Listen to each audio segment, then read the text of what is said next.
Right, back with the Fiesta. So I bought all the parts. So this part is meant to be for the, Jesus Christ, the gearbox, almost. Just to help with the over revving. I have a slight feeling this is the wrong part. We'll figure that out when it comes to it. Also got the fuel rail sensor, which is nice, and then brand new battery. So we're going to fit all of that, and then give the car another little test and see what happens. I had to pick up one of these bad boys because I was told the fuel rail sensor is meant to be a 27mm. I ain't got a 27mm spanner, so I decided to get hold of one of these. But I ain't gonna lie, it doesn't look like a 27. I think I could have got away with maybe a 22, but who knows. Anyway, let's go on to fitting all these parts. So first thing, battery's going on.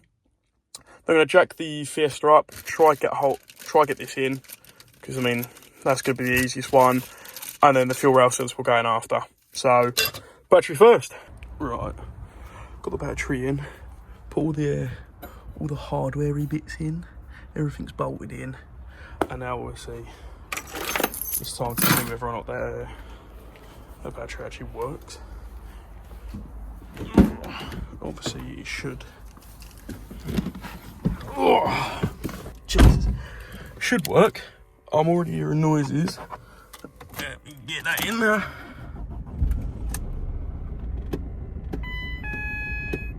We got it running. It is jolting, making me feel like that at the moment. But hopefully, once we do the overspeed and stuff like that, it'll be fine.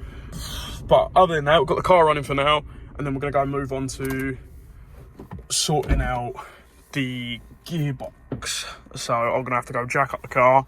Then after that, once we've changed it, if it is the right thing, we're gonna take out the fuse for the fuel rail, start this up again, let it die, and then we're gonna take it all apart.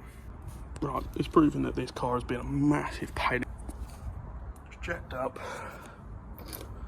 The wheel was a nightmare to take off, but where we want to go is under there. We've got to take this under tray off, and then we should be able to get in there. This is a nightmare. This is not fun. And these are going to have to be replaced. Not good. Not good at all. Right. So, we have the under tray off. Throwing it over there.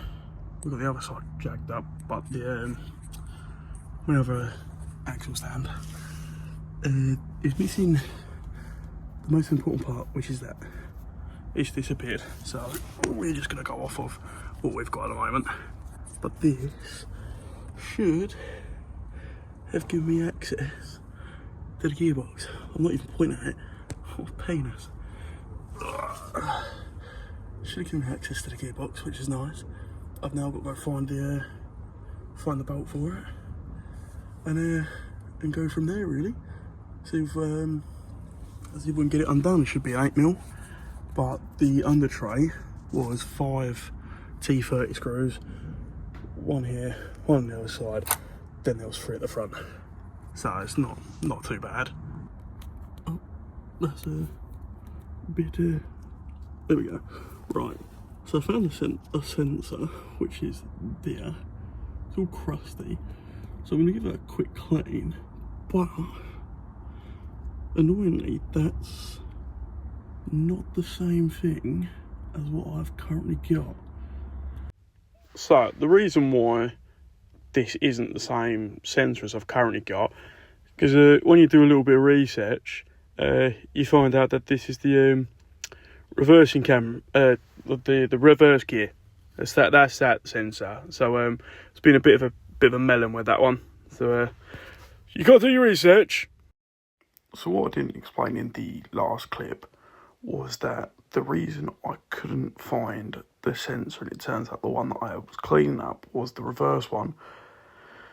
Turns out, after you do a little bit of research, they've not put the the speed sensor inside of the gearbox. Instead, they've split it up into two. One of them is the camshaft sensor, and the other one was the crankshaft sensor, and they've decided to just split things. So once those two sensors are then replaced, that will be the speed sensor all done, and you know that's now off the list. But when you're messed about being a melt, you don't know these things until you do your little bit of research. So I'm obviously still messing about with it, because I only found it out after I decided to do a bit of research. So it's always great when you're a bit of a melon and don't do your research beforehand.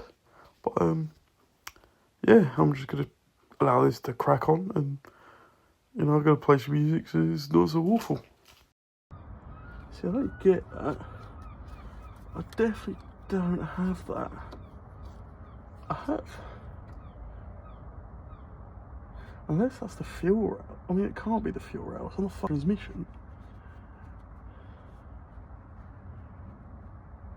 I'm absolutely baffled. Because that looks like my fuel rail line. Alright.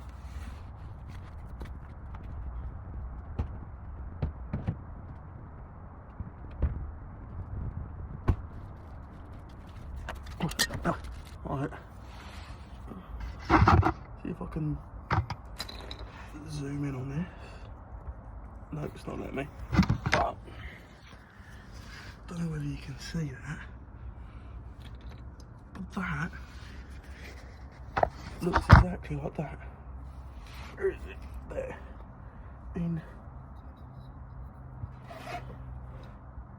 Just looks a little bit far. Where's the I mean, if it plugs into it, then, you know, it is what it is.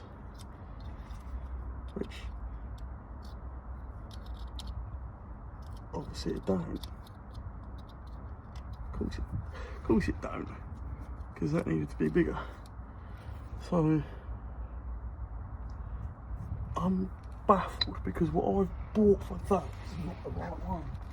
Right, again, the reason why that sensor doesn't work is, like I've already explained, that's the reverse sensor, and the one that I am trying to slot up, well, ignore that sensor for now. The first sensor was the camshaft, and the one that I'm currently holding is meant to be the crankshaft sensor. So they're not going to fit, because they're not the right ones. I mean, it's rocket science. Apparently so, for me. Does that even... No. That don't even plug in. Of course you don't. Of course you don't plug in. Well...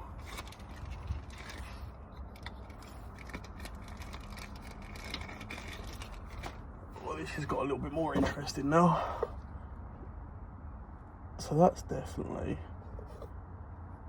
the wrong thing. Right, I'm going to be 100% honest.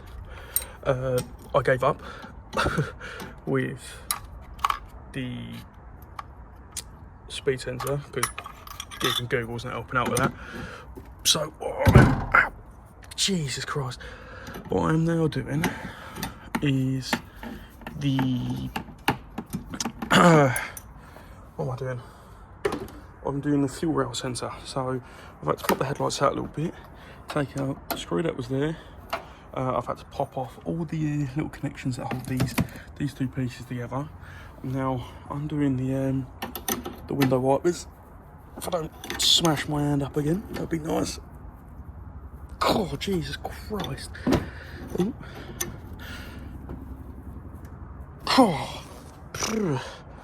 don't know what they've put on that, but Jesus, that's bloody well on there. Right. Oh, right, that's two-handed. Put that down. Oh, Jesus Christ. Well, I'm going to smash my entire face up here, just trying to get that off. God. Right, so now I'm just throwing everything in there, because why not? Now I can take these all off, which should be simple. Oh, forgot to take the washer off though. Oh well, I'll take this one off though. Yeah, so I need to get down the back of there. That's why all of this has got to come off. So it's entertaining, and then again I'll find the sensor, because I have a slight feeling it might be that I guarantee that's the thing that I need to replace, but everything's telling me it's underneath the car. But we'll get back onto that in a minute. I'll worry about that once this is done. But I might pop the fuse, get the car to run, kill it so there's no fuel going through at all, and then pop it. I'll figure that out later on. Yeah. The only thing as well that I'm worried about is that, again with this bit, done a little bit of research, and that's just a sensor for another version of the car, but not my specific model. So that sensor's always going to be free, so it's not something that I need to worry about, because there's nothing I've got that needs to be plugged into it. But that's going to be the end of this episode. Sorry that there's not been too much going on, but there's going to be another part 3, so stay tuned for that.